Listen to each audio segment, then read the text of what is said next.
Before we start, just a quick reminder to hit that subscribe button. Only 2% are subscribed. At 1,000 subscribers, I'll be posting a special video. The call hit while I was elbow deep in dishes. My phone buzzed on the counter and I almost ignored it. Unknown number, late on a school night, never a good sign. I dried one hand on my shirt and answered anyway. Is this the mother of Caleb Rivera? My name is Aaron and I was 33 then. The voice was controlled but not calm, which scared me more. I remember thinking if I stayed quiet, time might freeze. Your son is having trouble breathing again. Again. That word went straight through my chest like a punch. I grabbed the edge of the counter because my knees dipped. I asked if he was awake, if he was scared, if he was asking for me.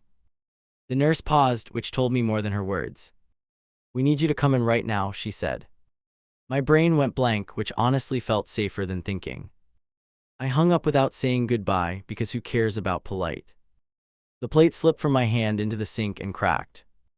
I left the water running and the lights on behind me. I only remembered my keys because I stepped on them. Shoes, hoodie, whatever was nearest, I grabbed it fast. I checked my phone, saw 3 missed texts from my ex. No way I was calling him first, not in that moment. Pride is a stupid thing, but it still drives the car. I backed out of the driveway too fast and hit a bump. For a second I thought I had crushed something alive. It was only the trash can, tipped and rolling behind me. My heart did not care, it was already running ahead. Do you know that sick feeling on the road at night? Every red light turns into an enemy, every slow car suspicious. I talked out loud just to hear my own voice. If he is okay, I swear I will never complain again. I checked the time on the dashboard and did the math. How long since the school called the ambulance? How long since he wheezed? I pictured him trying to tell a joke while gasping. He always does that, turns even fear into a bit. Looking back now, I know I drove like a maniac. In that moment, I told myself I was being careful. That is how you lie to yourself when you are terrified. You pretend you are responsible while you run every invisible red. The hospital entrance came into view and my stomach dropped. I hated that building already and still aimed straight at it. I parked crooked near the emergency doors and left the car open. If someone stole it, they could keep the payments too. Inside, the air felt colder than outside and too bright. A security guard asked something and pointed toward the check-in desk. I heard him, but my body had one target only. Caleb Rivera, I said before anyone even asked to. The woman at the desk slid a clipboard toward me. Standard paperwork, standard questions, nothing felt standard in my head. My fingers would not work together when I held the pen. I wrote the wrong date twice and scratched it hard. Ma'am, we just need your signature and his information. Her tone was routine, probably heard this panic 30 times a shift. I wanted to yell that my kid was not routine. Instead, my eyes blurred, which made the letters tilt. I could hear monitors beeping somewhere behind the doors. Kids crying, wheels rolling, muffled orders from people in control. Every sound pulled at me like hooks in my skin. The clipboard felt heavier than a whole person in my arms. I can finish that for you. A voice behind me, closer than I expected, too familiar. My shoulders locked before my mind even knew why. I turned, already bracing for impact. There he was, my ex-husband, like the universe had dialed him in. He wore the same tired expression I saw the day we divided furniture. He was already reaching for the clipboard with steady hands. I hated how relieved I felt just seeing those hands. I was already on my way when the school called, he said. Of course he was, he loved our son too, obviously. A part of me wanted to snap that I had this. The rest of me watched him sign my name without shaking. He wrote faster than I could think, box after box.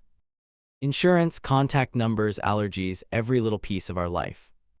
He did not ask permission to take over the paperwork. He just did it like he had never left. Go back there, he jerked his chin toward the doors. You should be with him, I can handle this stuff. I knew he was right, and I still hesitated for a beat. Letting him help felt like opening a door I had slammed. I pushed through the swinging doors and a nurse spotted me. Mom is here, someone called, and that word almost broke me. Caleb lay on a narrow bed, mask over his small face. His eyes found me and widened with a mix of fear and relief. I took his hand and tried to smile like this was normal. My voice came out high when I told him I was here. The doctor explained numbers and airflow, short and firm and practiced. I nodded at everything, catching maybe half of it. Behind me, I could feel my ex step into the room.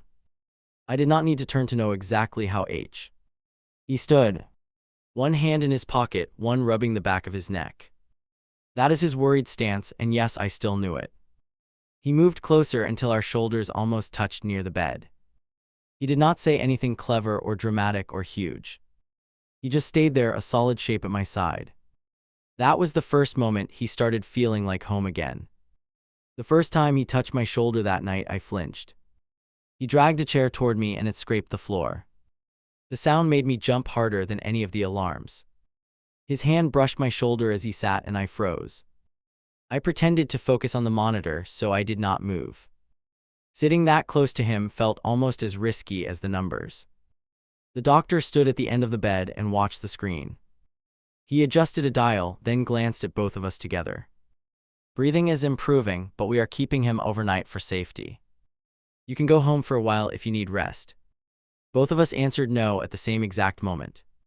The doctor raised one eyebrow, like we were a single unit again.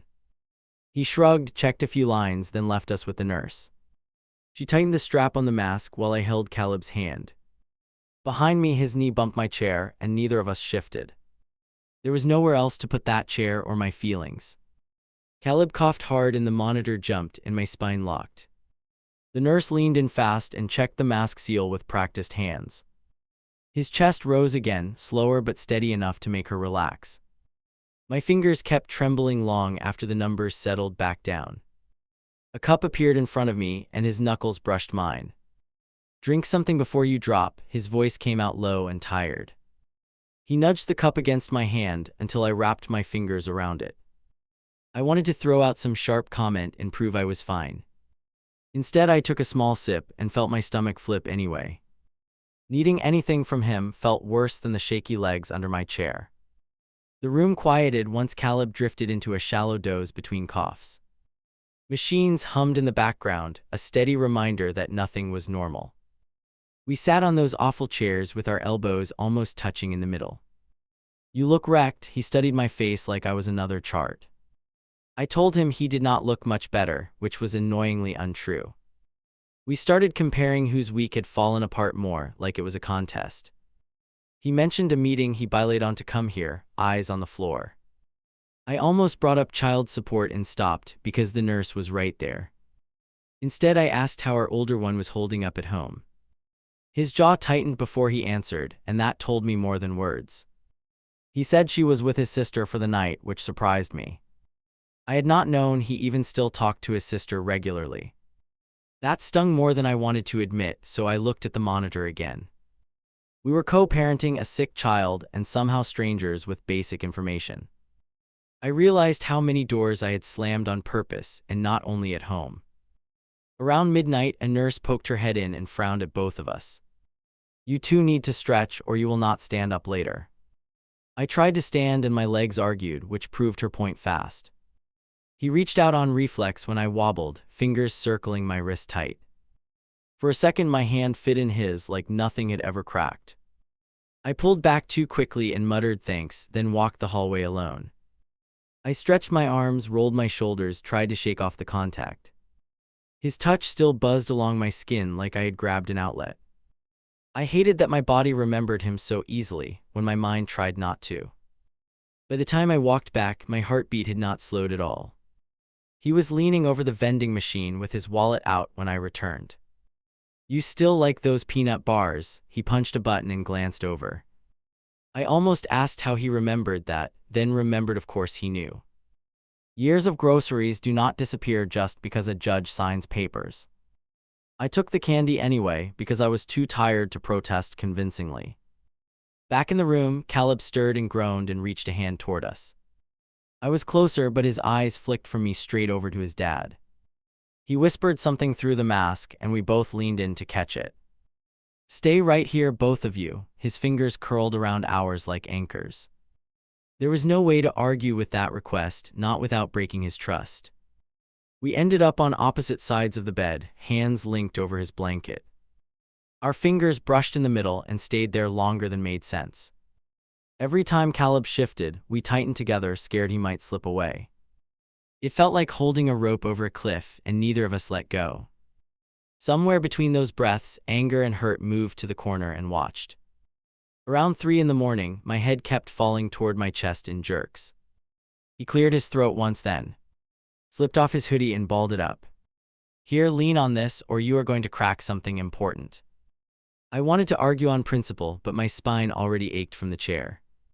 I rested my neck on the makeshift pillow, and somehow my cheek brushed his shoulder. We both went very still, like movement might draw attention to the contact. I could hear his heartbeat, slow and stubborn, just under my ear. "You can sleep a little, I will watch him." His words came out almost gentle. Trusting him with Caleb was easy, trusting him with me was not. Still, my eyes shut on their own, and that choice cost me later. I woke up to a stiff neck and his jacket draped over both of us. His hand rested on my forearm, light but very definitely there. For a second I did not move, just listened to Caleb breathe and him breathe. Then I slipped out from under his arm, pretending the shift was only for stretching. I told myself it was nothing, even as I stared at our hands almost touching. The curtain jerked open and the doctor stepped in fast. My spine straightened before he even spoke, ready for impact. "His breathing is better, we are moving him upstairs today." Relief hit, then panic, because upstairs meant time and logistics. "We want to keep him at least another night for safety." That word again, safety, my brain translated it to watch him nonstop. "You can trade off, rest in shifts, this is a long haul." Trade off with the man standing behind me like a ghost. A nurse checked a chart and glanced between the two of us. "Who has your daughter this morning? Does someone need to grab her?" My stomach flipped because I had not thought past this room. I opened my mouth, nothing came out, which pretty much said everything. "I will go," his answer landed before I could drag in air. He stepped beside me, not asking, just planting himself in the space. "I can get her ready and take her to school." The nurse nodded, like the decision was settled, like this was normal. I wanted to argue that I could handle both kids solo. The words were right there, lined up, sharp and ready. Then Caleb coughed hard, chest straining, fingers tightening around mine. Every clever comeback fell apart because only one thing mattered. "Fine, text me when she is dropped off." My voice came out tight. He squeezed our son's arm, whispered something, then straightened with a sigh. "I need your house key," he said, and held out his hand. The metal dug into my palm when I pulled it off the ring.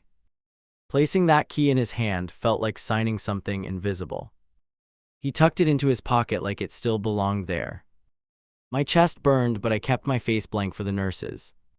"Do not look through my mail," I muttered, because I needed armor. He cracked a small grin, the quick one he used to throw out. "That junk, I would not torture myself." He brushed my arm lightly. The touch was casual, but my nerves lit up like live wire. He left before I could decide if I wanted him to stay. After they rolled Caleb upstairs, the room shrank around the bed. He dozed in jerky bursts, mask hissing, fingers still clutching mine. I stared at the wall clock, counting down to school start time. Every minute he did not text felt heavier than the last. My phone finally buzzed, and I grabbed it so fast I fumbled. "Made it, she is eating, chill," that was the first message. Second one followed right after, "Where do you keep her gym shoes?" I started typing instructions, then remembered he already knew their spot. I deleted the message, fingers hovering over the screen, feeling ridiculous. Another text popped up, "Never mind, found them in the hall basket." Of course he did, he helped pick that basket out once. I locked my jaw because memory creeping in felt like betrayal. He sent a picture of our daughter grinning with swollen morning eyes. Her hair stuck out everywhere, and his hand steadied the camera. She had written a little heart on her napkin, messy but clear. Under it she had scribbled, "Bring Caleb home," all caps. My throat closed up hard, harder than during any doctor's speech. I looked at our son, then at my own shaking hand. The phone buzzed again, dropped her off, "Heading back to you." Back to you, two simple words that worked under my skin. By late morning, exhaustion hit me like a slow-moving truck. Every muscle ached from the metal chair and the non-stop bracing. A nurse brought a blanket and insisted I close my eyes. I rested my head near Caleb's arm, scared to really sleep. The door clicked and I snapped upright, already apologizing for snoring. He stood there holding a paper cup and a stuffed dinosaur. He lifted both like proof of life, then kicked the doorstop. "You look like you got hit by a bus," he murmured, lips twitching. The coffee smelled strong enough to keep me upright through a storm. I wrapped both hands around it, ignoring the way they trembled. "Thanks," I muttered, trying to sound casual, failing miserably at it. He shrugged. "You do not have to talk to me to drink." He handed Caleb the dinosaur, brushing hair off our son's damp forehead. "Look who had an adventure without me," he joked, voice deliberately light. Caleb's eyes focused, then softened, and one corner of his mouth lifted. "Dad, you missed the ambulance." He tried to laugh, coughed instead. We both leaned in at that cough, flinching in the same rhythm. Then we caught each other doing it, and the air got tight. The nurse walked in and started checking monitors and mask straps. "You two should go get lunch later," she commented, not reading vibes. He dragged his chair closer again, this time without asking permission. His knee bumped, mine stayed pressed there, heavy and familiar. "We will work shifts," he said, eyes on our son's chest. "You stay now, then go shower tonight. I can take the late one." It sounded practical, almost boring, which somehow made it more dangerous. I stared at the floor, then at Caleb, then at my hands. "I am not leaving him alone," my voice cracked halfway through the sentence. "You would not be," he answered and finally looked straight at me.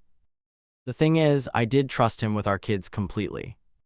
I did not trust myself around him, especially not sleep-deprived. But my hair felt disgusting, my clothes stuck, my eyes burned. And tomorrow I still had to exist as someone's mother. Afternoon dragged in small jerks of beeps, coughing, nurse check-ins. We took turns holding the dinosaur and arguing about cartoons quietly. Every time our fingers brushed, he did not pull away quickly. Every time I did pull away, my chest clenched a little harder. Near evening, the doctor came back with a practiced, neutral expression. "Numbers look good enough," he said, glancing at his chart and at Caleb. "We keep him again tonight, but this is heading the right direction." The tension in my shoulders finally loosened just a little, then returned. Once the doctor left, he pulled his chair even closer to mine. "Go home first," he suggested, spinning his car keys around one finger. "Shower, grab new clothes, eat real food, hug our daughter properly." He paused. "I will stay until you come back, then maybe switch." "You just want my decent pillow," I tried to joke, voice thin. His mouth twitched. "Your pillow hates my neck, you know that." The easy rhythm slipped out before I could stop it. That scared me more than the machines, if we are honest. In the end, exhaustion won the argument without asking my permission. We walked together down the hallway toward the elevator, not touching. At the doors I stopped, fingers tight on the strap of my bag. "You call me if anything even looks weird," I told him. He held my stare, not blinking, not mocking, just steady. "I will be more annoying than the nurses," he answered, hand on his phone.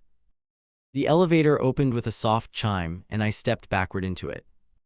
Watching the door slide shut on his face hurt more than expected. The drive home felt wrong with no kids in the back. Every intersection looked unfamiliar, like I had moved without noticing. Pulling into my own driveway, I spotted his truck already there. That detail hit like a slap, harder than any argument. Inside, the first thing I saw was our daughter's backpack by the stairs. Her sneakers were tossed beside it, one shoe upside down. Cartoons murmured from the living room, and her laugh cut through. For a heartbeat, it felt like the clock had rolled back years. She barreled into me, arms around my waist, face pressed tight. "Is Caleb coming home tonight or tomorrow or never?" Words tumbled fast. I smoothed her hair, my own throat refusing to form easy answers. "He is staying one more night, then we will see what they say." She stepped back, eyes moving over my wrinkled clothes and messy hair. "You look sick too," she wrinkled her nose, not unkind, just blunt. "Thanks for the support," I managed, and she actually laughed a little. "Uncle Mark made waffles, but they were weird. Please rescue me tomorrow." I glanced toward the kitchen doorway and saw my brother rinsing something. He lifted one hand in a quick wave, eyes flicking over my face. "We are good here," he said, keeping his voice casual for my kid. "Go rinse off, I have her covered, do not argue with me." Under the hot water, my legs almost gave out from pure fatigue. I leaned against the wall and let everything crash over me. Hospital lights, his hand on my arm, the key leaving my ring. Somewhere in all that noise, a tiny part of me relaxed at the idea of backup. By the time I changed, the house felt strangely full and quiet. My brother had left a note on the counter and a plate wrapped up. Our daughter snored softly down the hall, door cracked just a little. I checked on her, tucked the blanket higher, whispered a promise I hoped I could keep. Then I headed back out, keys in my hand, heart hammering. Walking through my own front door again that night would change something. I did not know exactly what yet, just that the line had moved. Letting him stay with our boy was the first step over it. When I pushed his door open that night, his phone vibrated in his hand. He sat in the visitor chair like it had always been his spot. Caleb was half asleep, watching some cartoon with the volume low. On the screen of that phone, a woman's name flashed and disappeared. "Everything okay here?" I dropped my bag and went straight to the bed.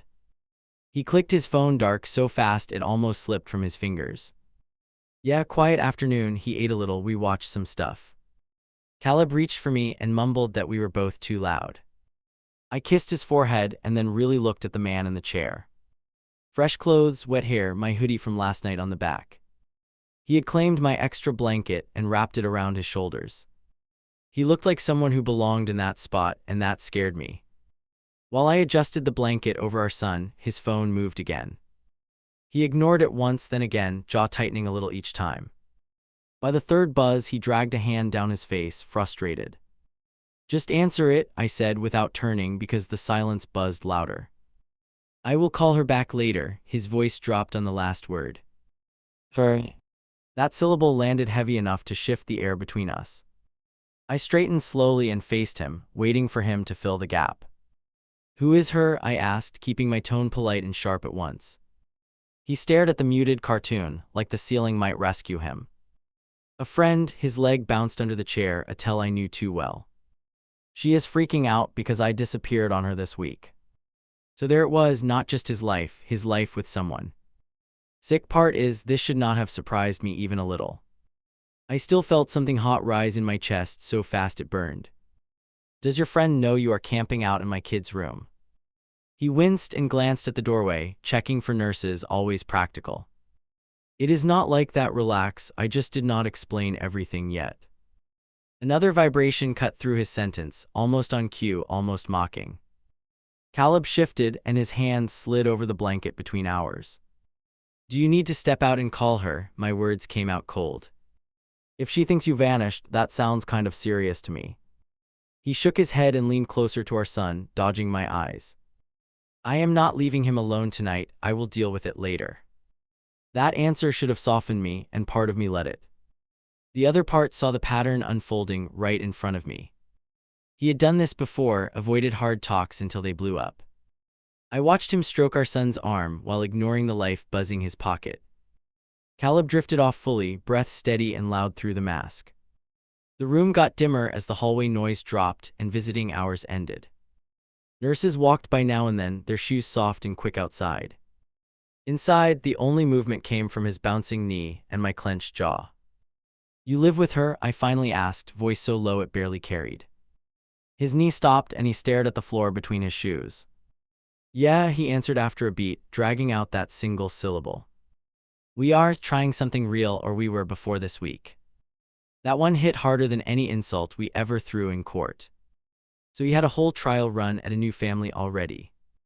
I pictured some woman pacing her place, wondering why he ghosted. I hated her and pitied her at the same time, which felt twisted. "You should go home then," I muttered, even though I did not mean it. "If your girlfriend thinks you vanished, that is not exactly fair." His head snapped up, eyes flashing like I had actually shoved him. I am not walking away from him, not while he still wheezes. We stared at each other across the metal rail like a line. The sound of our son breathing filled the space between us. I wanted to argue that he left long before this hospital stay. Instead, I dragged my chair closer and sat, claiming my side of the bed. The next call came with a different sound, more insistent, longer ring.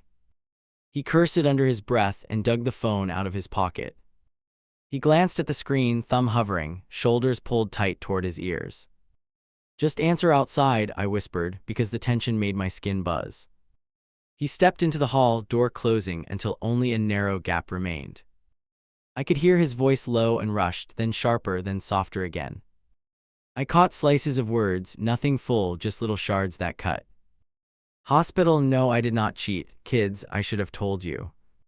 I sat there with my hand on our son's arm, listening anyway. Every half sentence pulled old memories I did not want out of storage. Hearing him defend himself to another woman made my stomach drop. Maybe because I knew exactly how convincing he could be when desperate. When he came back in, his face looked a shade older. He sank into the chair, elbows on his knees, hands laced hard. She is not thrilled about this setup, he muttered like it was funny. I did not laugh, and the silence after that felt like a verdict. Did you tell her you are sleeping here every night? I asked. I told her my son is in the hospital, what else matters? He looked insulted for even needing to say it out loud. I wanted to ask if she knew whose couch he had used before. A nurse came in to check numbers and write something on the chart.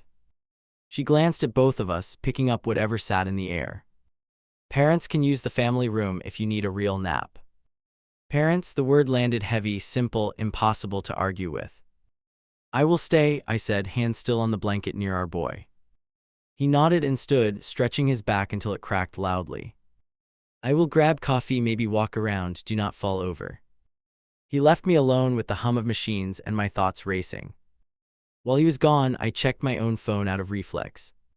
There were messages from my brother, from my boss, from no one else. My life was here, narrowed down to this bed and these alerts.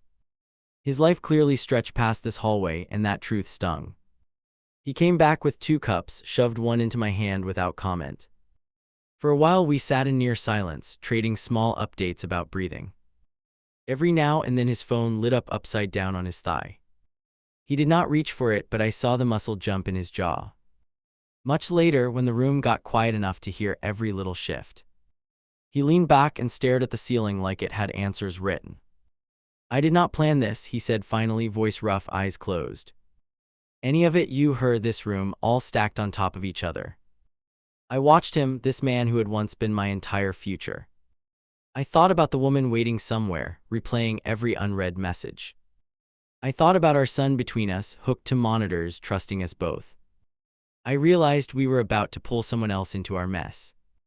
The next afternoon, I learned exactly how right that thought was. I walked back from the cafeteria and saw her at the entrance. Slim, steady, eyes locked on me like she already knew my face.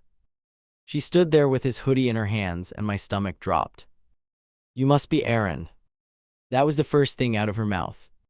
No hello, no question, just that statement dropped right in front of me.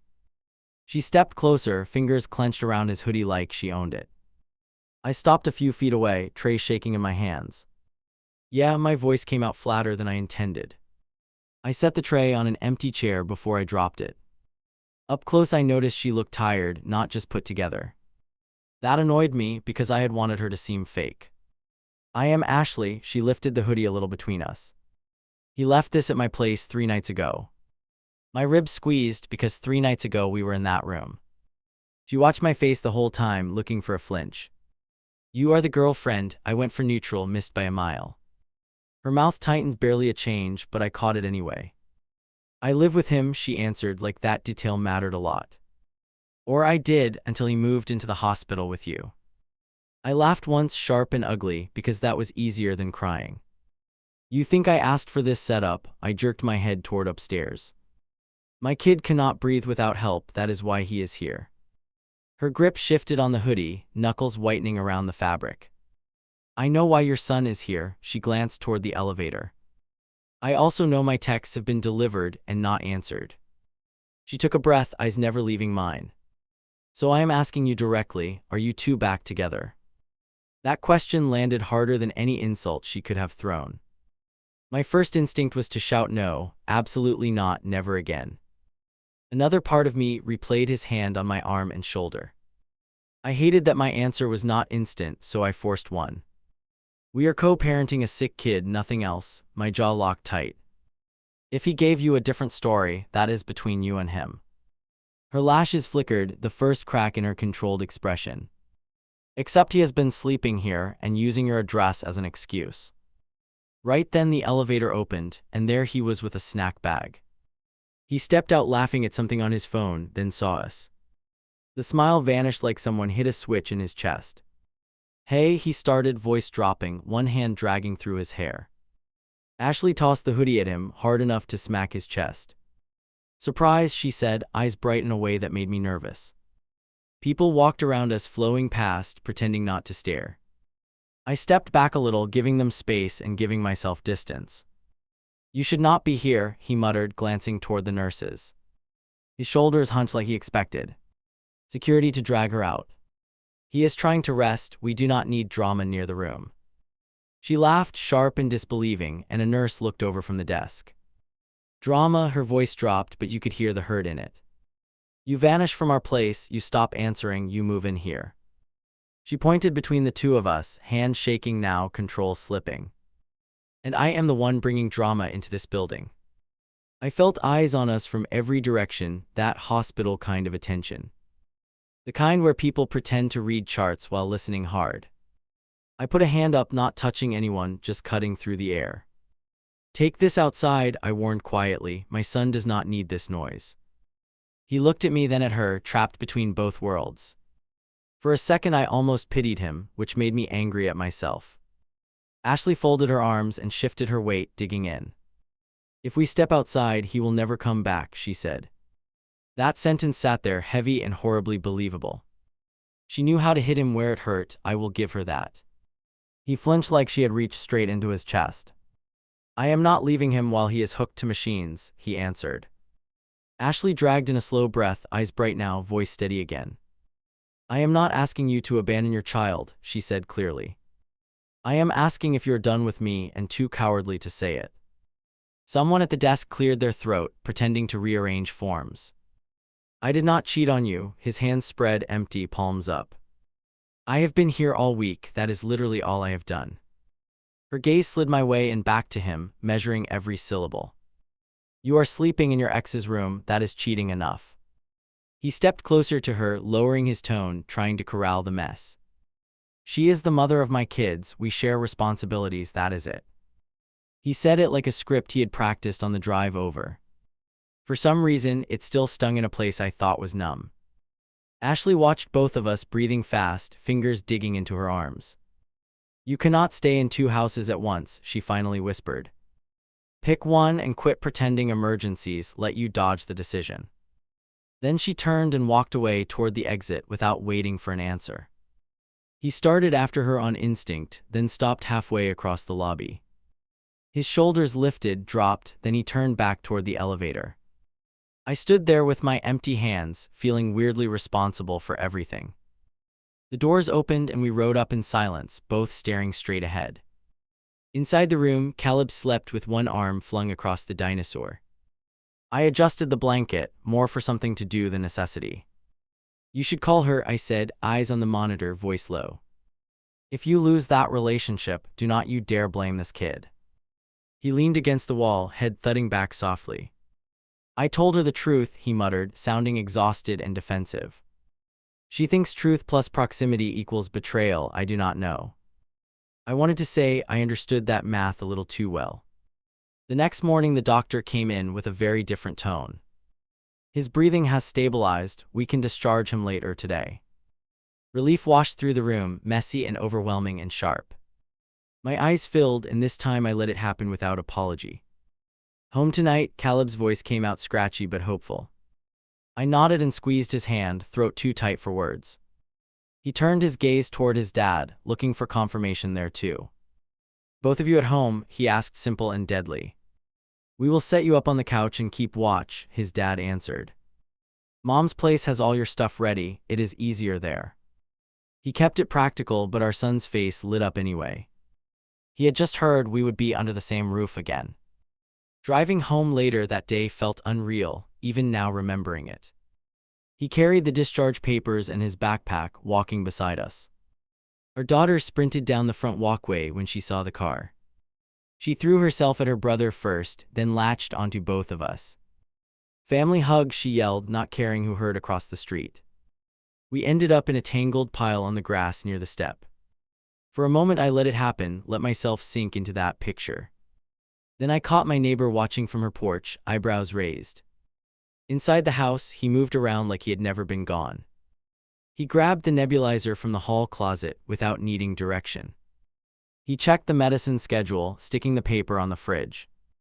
My chest tightened watching how easily he fit into old grooves. "You should rest," he told me, rolling up his sleeves, opening cabinets. "I will start dinner, you handle meds, then we trade off." He sounded like we had just divided chores on a random Wednesday. I hovered by the counter, feeling like a guest in my own kitchen.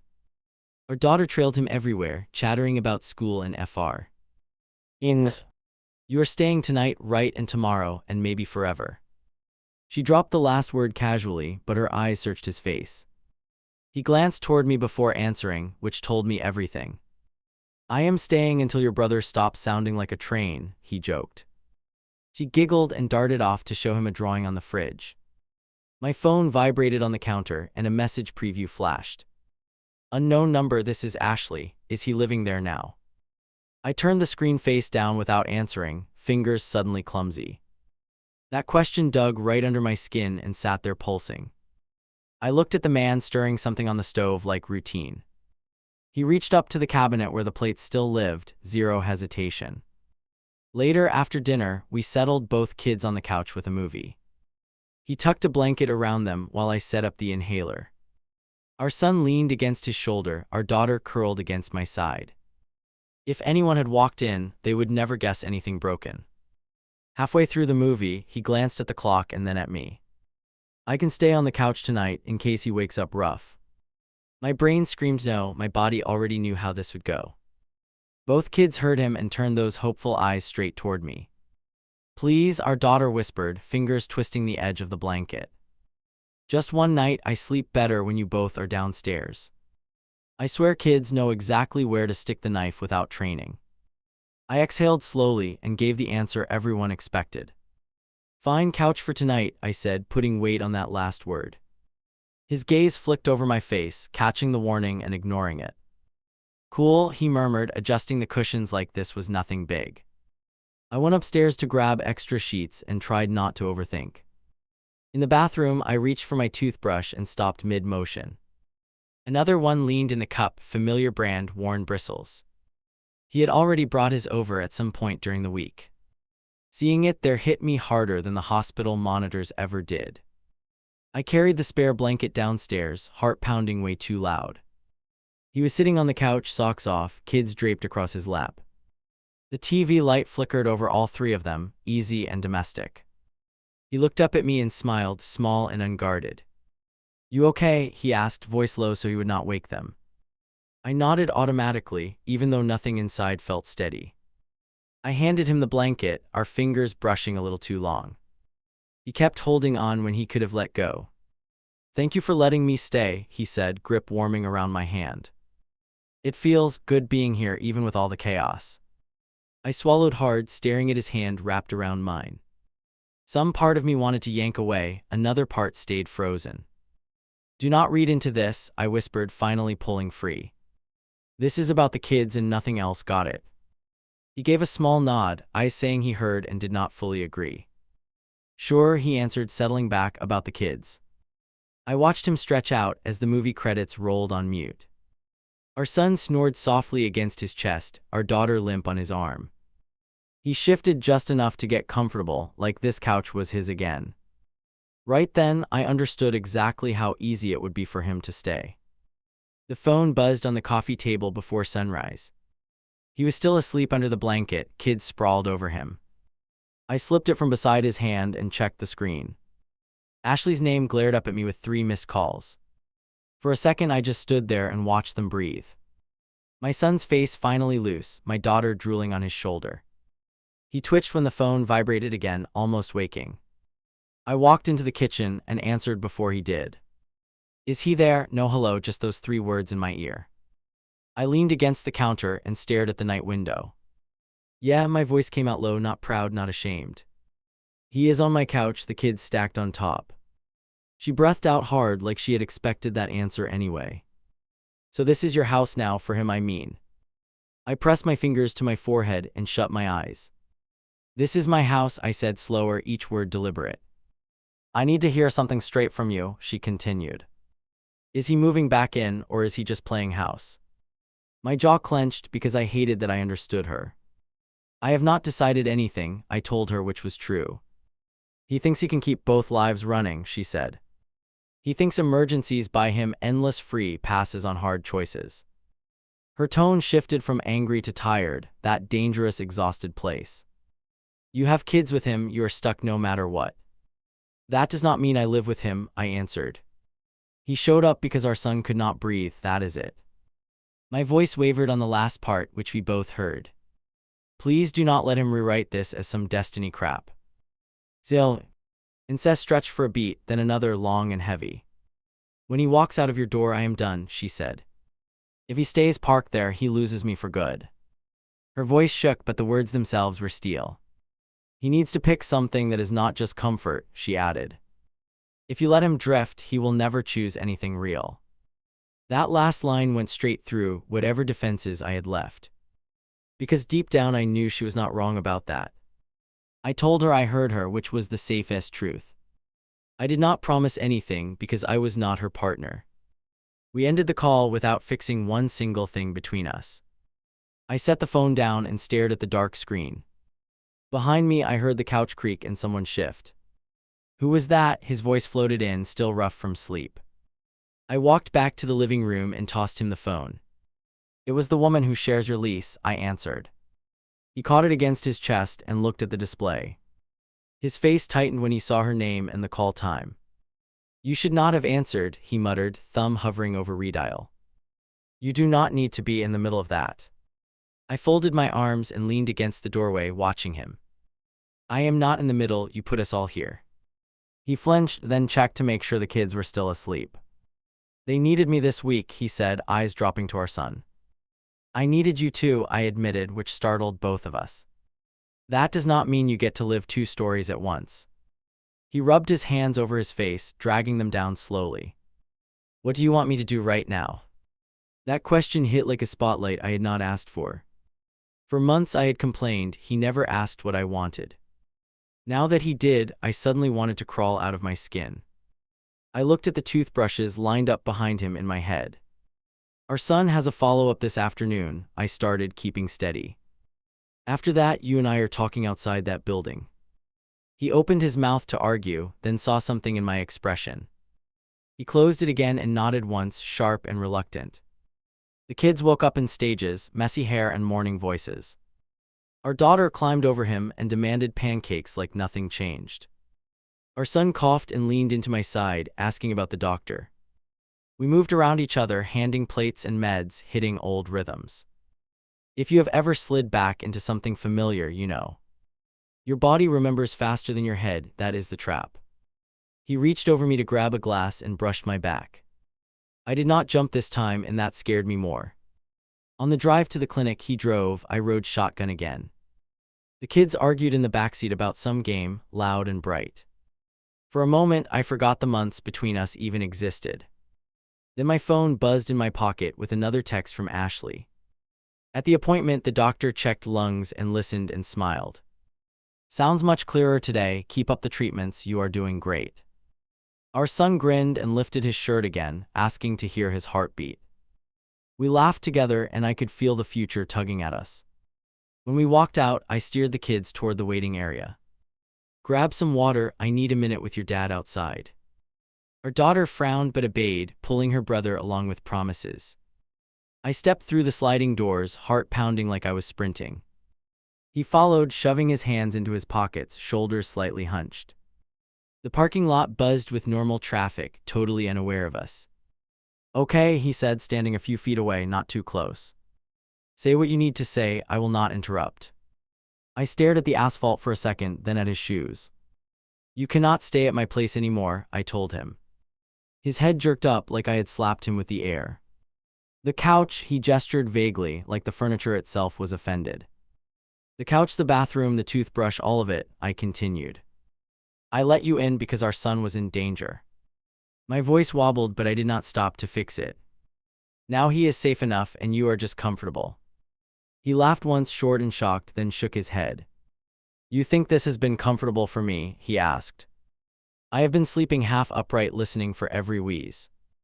I know, I answered, because I have done that alone for months. He went quiet then, eyes tracking a car pulling away nearby. Are you saying you do not want to try again? He asked. After this week, after everything, you felt nothing different. There it was, the thing we had both been pretending not to touch. I exhaled slowly and forced myself to actually look at him. That is the problem, I admitted, and my chest twisted hard. I did feel something, and it made me realize I am not ready. I cannot invite you back in while you still live with someone else. He stepped closer, then stopped himself like he hit an invisible fence. I can end things with her, he said, words coming out fast. I should have been honest from the start, I know that. It sounded exactly like every speech I had heard before.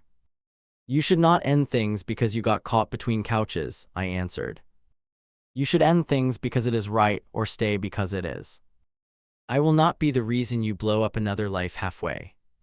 Saying that out loud tasted bitter and clean all at once. So would I just pack up and walk away? He asked.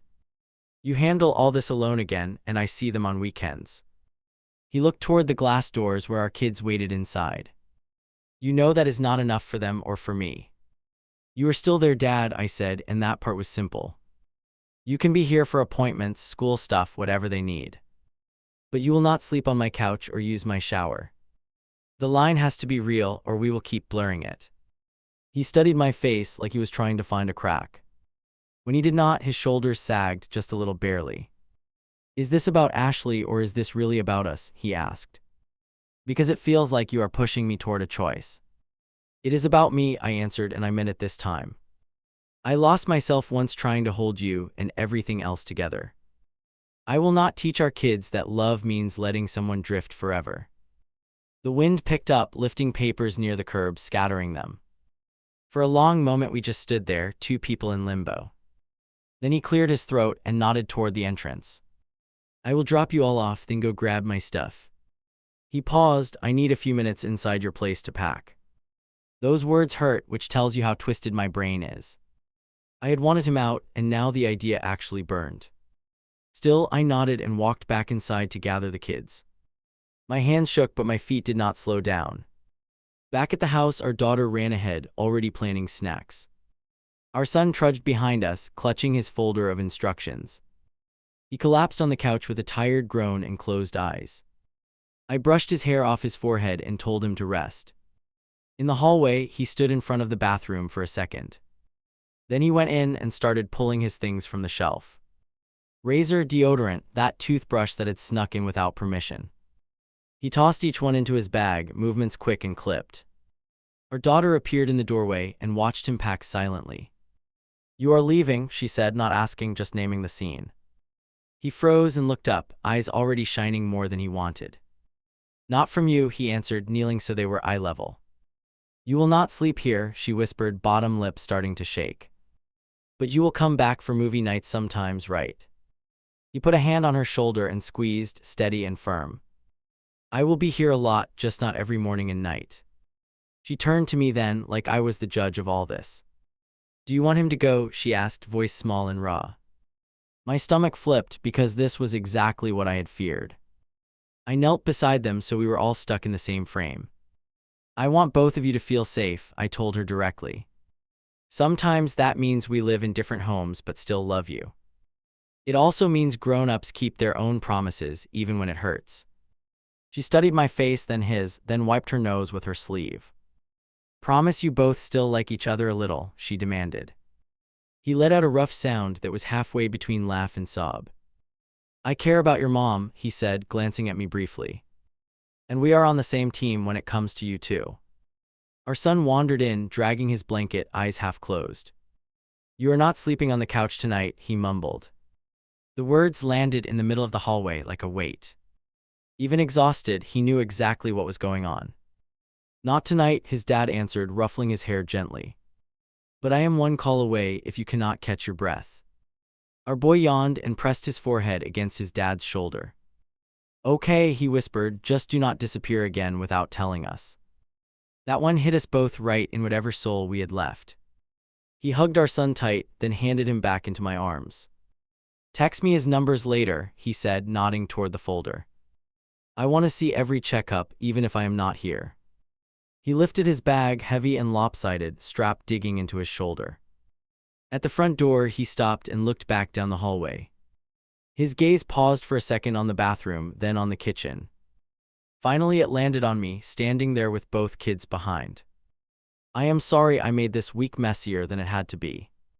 He shoved one hand through his hair like he could smooth everything. You deserved better the first time, and better than this circus too. I am going to try to be that version from now on. You do not get credit for trying, I answered quietly, no heat. Why? Oh, get credit for showing up and not hiding behind emergencies. He nodded once like he knew he had earned exactly nothing today. Then he stepped out onto the porch and the door moved with him. The latch clicked shut, a small sound that felt enormous. Our daughter ran to her room and slammed her own door harder. Our son leaned into my side and asked for cartoons in a whisper. I turned on the TV and sat there while my vision blurred. Later that night, after they both finally knocked out, I sat alone. The house felt weirdly huge without another adult breathing downstairs. I looked at the empty spot where his shoes had been tossed earlier. Then I pulled out my phone and opened the Reddit app. My fingers hovered over the keyboard for a long moment, shaking. How do you cram this chaos into a title and a throwaway account? I typed erase, typed again, then finally let the words land. My ex-husband comforted me while our youngest was in the hospital and found himself a little too comfortable. I hit post before I could second-guess any part of it. If I was going to hold a boundary, I needed witnesses. So here we are, you and me, and this whole ridiculous story. I am still not sure if I messed up, but at least I am not pretending it was an accident.